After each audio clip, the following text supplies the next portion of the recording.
Hello, it's the weekend again, almost in brackets. This week it's time for Graham to be RP McMurphy and my turn to be Nurse Ratchet. Theme of the week to team of the week with questions in between. Theme of the week this week, Graham, is wakey wakey when it's Champions League at home, sleepy sleepy when it's La Liga away. So what the hell does Xabi do on Sunday to make sure they don't nod off again against Alaves? It's an interesting subject, having just returned from the Bernabeu, where I thought that Real Madrid did quite well. Honestly, I've heard a lot of radio analysts say it was a half-hour performance. I thought it was their best, most spirited, most intense performance of the year, and I include the Clásico in that. Who do you trust at Mendes-Rosa? I think your point is that we get a slightly schizophrenic cuckoo's nest level of attention and intensity from Alonso's players. Is that about right? Mm-hmm. Yeah. Morning, Patrick McElderry. Look, okay, I'll answer your question directly. If I were him, I would go with, and remember people, when you're looking at this 11 that's named, Endrick, which is just a brutal loss because he's been a linchpin, a really founding stone player. Also. Endrick suspended, Fran Garcia suspended, and Carreras is suspended. 3 red cards. I go with 3 at the back: Courtois, Asensio, Chaumeni, and Alaba, who I think will be fit and I think should play at left centre back. The midfield is Valverde, Ceballos, Arda, Bellingham, and Camavinga, who's kind of like an auxiliary wing back. Up front, Rodrigo and Vinicius. I'll tell you why. No Rudiger, because your question is trust. Mm-hmm. That was a massive moment. Not just, in terms of points, somebody showed me yesterday pre-match these artificial intelligence charts, which said that based on who's remaining for them, Madrid pre-match were 87% sure to finish top 8. So in points terms, less so. But when you're facing a Pep Guardiola side at the Bernabeu, and when you know that a hymn of whistles are waiting for you if you don't win at the end, when your job's on the line, and it most certainly was last night if they were pumped, Rudiger kind of does what Carreras and Fran Garcia did the previous weekend. It gives away a daft penalty, completely unnecessary. Late on, tries his best to give away another penalty and get sent off. Dick Turpin, the French referee, says, not tonight, Josephine. And therefore, Rudiger's important. Rudiger will play, but you asked me, who would I say that Alonso can trust? I think up front, I think Vinicius and Alonso are not in love. And don't forget it. It's just a silly phase that they went through. And Keep going. I think... well, just because you call me over to the touchline, etc. Be quiet, Pete. Big Brazilians don't cry. I think that the hatchet temporarily, in terms of how a coach and a star player who've got completely different attitudes and personalities can function, I think the hatchet's been buried. Rodrigo was absolutely fantastic. And Alonso, part of the reason that Alonso's been so pilloried all season is he keeps reaching for Rodrigo, say, ahead of Brahim or ahead of Gonzalo. And Rodrigo just erupted. It's something that Xabi Alonso has done, has nursed that kid back to what was approaching his best form.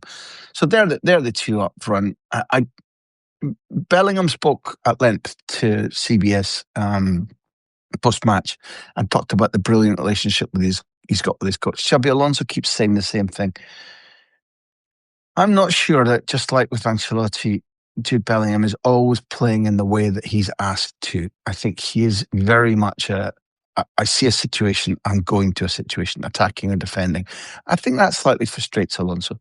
There's my 11. It is a test against Alaves. The quality balance is not in the equation. It's about the hostility, and it's about, exactly as you've pointed out in your question, if Madrid give the type of performance they gave against Girona or against Elche or against Rayo or indeed against Celta, there's a chance of a draw or a defeat. And that might finish Alonso off.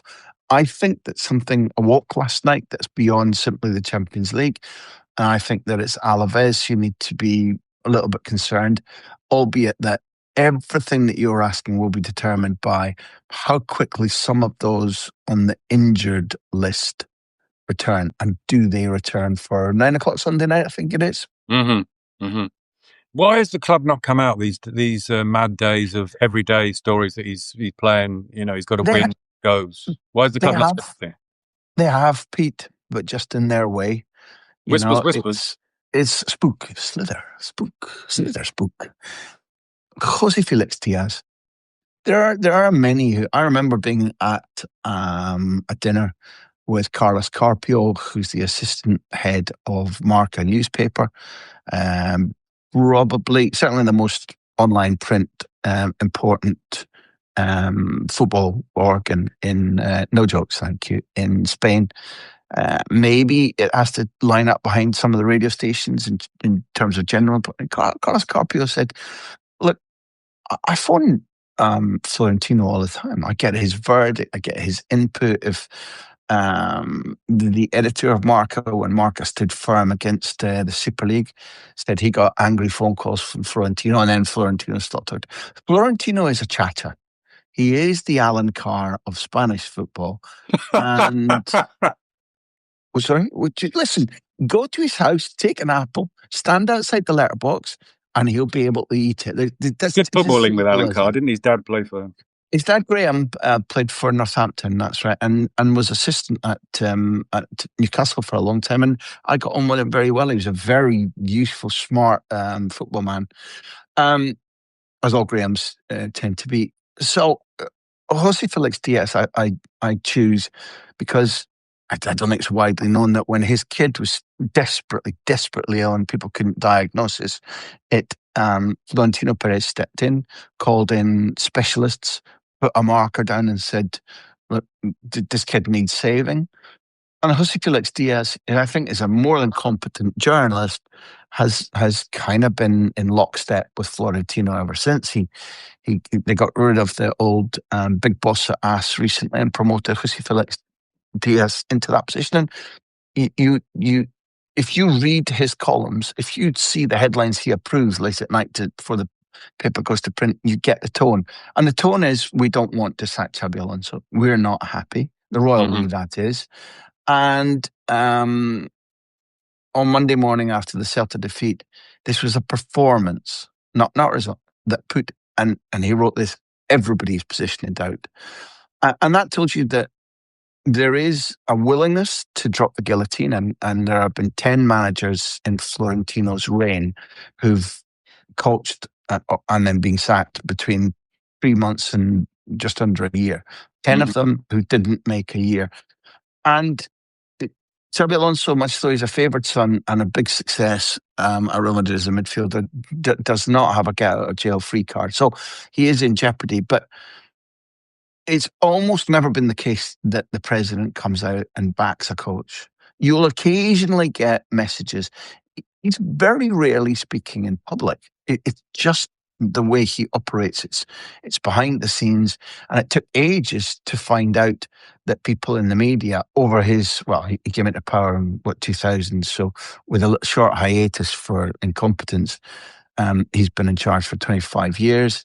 And it took a long time for it to be made public that he was shifting people out of their jobs in the media because they'd opposed him. He works in the shadows, Pete. That's number one reason why he hasn't come out and backed them. It's not his habit. But if people want to know, and let's say people who are socios here don't speak Spanish and don't read the Spanish media, what you and I and Jamie will be able to tell them is exactly where the thermometer sits, where the temperature is, based on 2 or 3, not the idiots in the radio who just fucking gobble shit all the time. But there are 1 or 2 whereby it's His Majesty's voice. East is Eastern, by the way, very good last night on what he heard pitch side about the punters turning on the players, really not on Xabi Alonso. Last question on Madrid before you sell the sizzle to the subscribers. It's not gone unnoticed that Zubimendi's top of the league in England and top of the Champions League as well, and he was a player that was within Real Madrid's reach. And I don't know last summer, but certainly at some point. How much would things have changed if he'd signed? It's a good way to phrase it, I think, because we've talked about this a little bit. How much? Complete solution? No, definitely not. Some sort of unicorn riding into the middle of midfield and controlling the distribution and upping the quality. There's a great myth being sold about it's about Modric and Kroos not being there. There's a massive hole where that quality used to be, that experience used to be. One of the things I think that's spoken about too little is the leadership that they've lost, a genuine leadership, not a big voice, not a tall guy, not a shouter, proper leadership. I think there's too little of it in that squad. And I mean mostly on a day-to-day basis. So he sets the standards, calls other players out. He takes some of the responsibility off the coach. There are too few of it. So losing Kroos and losing Modric, that's been very important. Martin Zubimendi doesn't have that, isn't one of those players. No. He does, his example is set by how he plays, how he trains, how he lives. And above anything else, would he up the level? Could he solve some of the footballing problems? I agree with you wholly. I totally agree with that. And don't forget that he was trained by Xabi Alonso in Real Madrid's Sanse B team. I interviewed him in the European Championships, and he talked a lot about the way, with video briefings, with one-on-one coaching, and with the demands that were placed on Zubimendi and the B team, how Xabi Alonso over one season changed him and partly made him the prototype of the player that he is today. But the problems run far, far deeper, and I will not waver from my diagnosis. I genuinely, folks, this is not me sounding off. This is not ego. I'm telling you as a fact, when Real Madrid have 2 pre-seasons that total about 9 or 10 good days' work, in total over 2 summers, they will look occasionally as if they're petulant, as if they're wading through sand. They will look as if they're dopey, wrong decisions will be taken. Then they won't be at their sharpest on and off the pitch and dealing with the media and dealing with tackles and dealing with finishes. Zubimendi can't solve that, and there is a little crisis of behaviour and culture that has been allowed to grow and grow and grow. And Zubimendi would make a difference, but he wouldn't resolve everything. Mm-hmm. Fair point. Okay, sizzle time. Look, you made your point. Listen, people, you're all here because you've supported us. You've shown us your love. You've subscribed, for which we're deeply grateful. This is the setup for people who are getting a clip, because producer Jack has cut about 50% of what I've said and used all of what Pete said, just as is the case with Jamie, because they're the quality. And he's using it to advertise, to survive, to bring you this first-hand tom-tom drum service from the deep pulsing heart of La Liga, the Champions League, Spain's participation in the Conference League, the Europa League, and Spain's likelihood of winning the World Cup. To bring you these first-hand pieces of news, to report to you what the media is saying, to try and share the groovy gravy of what we see, what we benefit from in this country, which is amazing footballers and fantastically constructed football systems, beautiful games. To be able to do that for you, we need your support. Please pay either £3.99 a month or 30 quid to take you through to the end of the summer. Tell your friends, dip deep. You'll get Pete Jensen, you'll get Jamie Easton, you'll get myself, you'll get intermittent interviews with the big players that we, ex-players mostly, and coaches that we know who've got time to give us a little help now and again. Dig deep, support Revista de la Liga, be there for us, and we will be there for you. Pete, on with the show.